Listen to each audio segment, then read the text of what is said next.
আপনি কি ভেবেছেন আপনার নামাজ দিয়ে আপনি জান্নাতে যাবেন? আপনি তাহাজ্জুদ গুজার, সেজদা দিতে দিতে কপালে দাগ ফেলেছেন, এটা আপনারা জান্নাতে নেবে না? আপনি এলাকার সবচেয়ে বড় হাতেম তাই দানশীল, এই দানের ভরসায় বসে আছেন, কশিন কালে ওঠা।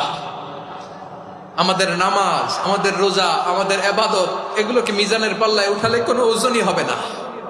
তবে আমাদের একটা কৌশল জানা আছে, আমরা আল্লাহর রহমতের ভিখারি। আমরা সেদিন আগেই গুনার স্বীকৃতি দিয়ে দেব।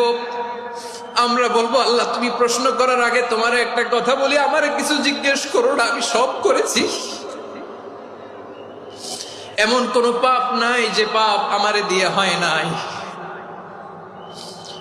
তোমার রহমত দিয়ে তুমি জান্নাতে পাঠাবা, তোমার দয়ায় জান্নাতে যেতে চাই, আমল দিয়ে না। পারবেন বলতে? কিয়ামতের দিন